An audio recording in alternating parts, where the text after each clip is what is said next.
How many people actually know their real Social Security break-even age? Not as many as you'd think.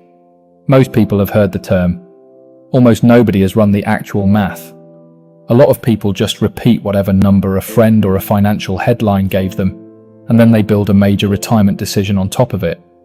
And once you see the real version of this math, it will all make sense why so many retirees are making this call using a number that's basically a myth. So let's define this clearly before we go anywhere.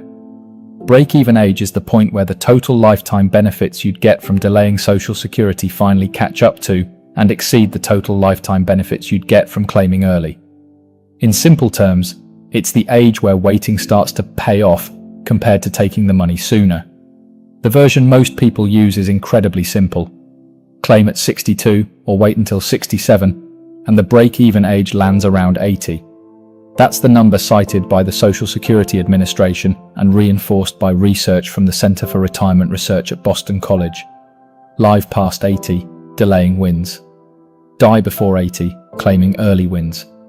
It's the kind of number that fits neatly into a headline, and that's exactly why it's spread so widely. Simple, clean, and almost entirely incomplete. Here's the wow number. The average 62-year-old woman today is expected to live to about 85.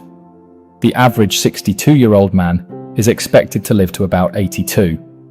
That's according to SSA's own actuarial tables, the data set that literally calculates how long Americans are projected to live based on age, gender, and current mortality trends. These aren't rough guesses pulled from a magazine article. They're the same underlying figures the government uses to set benefit levels for the entire Social Security system. Sit with that for a second. Most people, using the government's own numbers, are projected to live past the simplified break-even age, which means the safe choice a lot of people default to, claiming early because it feels like the sure thing, is statistically the wrong bet for the majority of middle-class retirees. And this isn't some obscure dataset buried in a footnote. This is the same actuarial data the SSA uses to calculate benefit formulas for the entire country. And this is where things get interesting, because that simplified break-even number ignores three things that quietly change the entire equation. First, it ignores inflation. Social Security benefits get annual cost of living adjustments, known as COLA, and those adjustments compound on whatever base benefit you locked in. Delay your claim, and your COLA increases apply to a bigger number every single year going forward. Second, it ignores taxes. Higher earners can face taxation on a portion of their Social Security benefit, and the net math shifts depending on your total income picture in retirement. Most people never factor this in at all. But the third thing is the big one.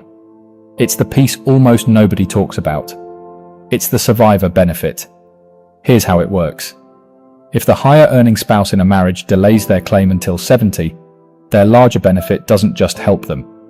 It becomes the permanent benefit their spouse receives if they pass away first.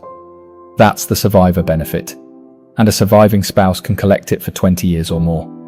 The Center for Retirement Research at Boston College has identified this as the single most overlooked factor in the entire break-even conversation. Most people are running a break-even calculation for one person, when in a marriage they should be running it for 2 lifetimes. So, once you understand that, the whole age 80 number starts to look almost irrelevant for married couples. Because you're no longer asking when one person breaks even. You're asking what happens to the person left behind, decades later, still relying on that check every single month. A lot of people picture Social Security as a decision that ends the day they claim it. In reality, for a married couple, it's a decision that can echo for 30 or 40 years, long after the original spreadsheet has been forgotten. Now let's be fair here, because this isn't about scaring anyone into one decision. For someone in genuinely poor health, with a realistic life expectancy below 78, the simple break-even math does favor claiming early. That's not a myth. That's just honest math applied to an honest situation. Nobody should delay a benefit they may never live long enough to meaningfully collect. This is the one place where the simplified version actually holds up. But for most people, average health, average family history, no major red flags, the picture looks very different once you add inflation into it. And this is exactly the group most break-even calculators quietly ignore, because they're built around a single flat number instead of a real household. Here's the part that surprises almost everyone. A delayed benefit of $2,000 a month, growing at a 2.5% COLA rate, doesn't just grow at the same pace as a smaller check. It grows faster in real dollar terms, because 2.5% of a bigger number is always a bigger number. Compare that to a $1,400 monthly check claimed at 62, growing at that same 2.5% rate. The dollar gap between those two benefits doesn't stay fixed. It widens every single year for the rest of your life. That's the part most people never model out. They picture two lines running parallel. In reality, one line pulls further and further ahead as the years go on. But here's where things change again, because there's a popular counter-argument to all of this. A lot of people say, just take the money early and invest it yourself, you'll come out ahead. It's a fair argument on paper. But SSA's own annuity equivalent value research, along with data from the Center for Retirement Research, tells a very different story about what actually happens. Most people who claim early don't invest that money. They spend it. Research from the National Bureau of Economic Research on Social Security claiming behavior backs this up. Early claiming is driven far more by immediate financial need or simple impatience than by any disciplined investment strategy. The Employee Benefit Research Institute has found similar patterns in how retirees actually manage their income in the real world, not the spreadsheet version of the world. So the opportunity cost argument sounds smart, but for most middle-class households, it doesn't reflect how money actually behaves once it lands in a checking account. It's a great argument for a spreadsheet. It's a much weaker argument for real life, where bills show up, emergencies happen, and discipline is a lot harder to sustain for 20 straight years than it is to describe in a single sentence. And that gap between the theory and the reality is exactly why so many well-intentioned plans to invest the difference quietly fall apart within the first few years. Here's the reframe that changes everything. Instead of asking, when do I break even? Ask a different question entirely. Ask, what does my worst case scenario look like if I live to 90? That's it. That single shift in framing changes the entire decision for most people, because it stops treating longevity like a risk to guess against and starts treating it like the actual planning problem it is. The Bipartisan Policy Center has pointed to exactly this kind of longevity risk as one of the biggest blind spots in how Americans approach retirement income.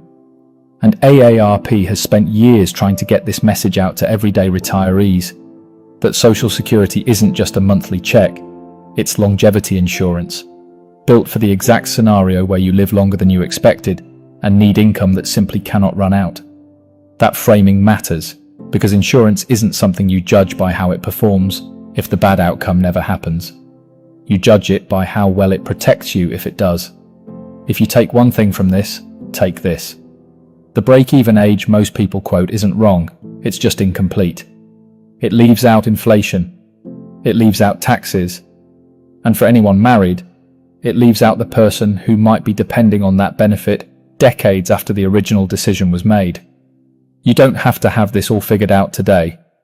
This is genuinely one of the more complicated corners of retirement planning, and feeling overwhelmed by it is completely normal. But you do have real tools available right now.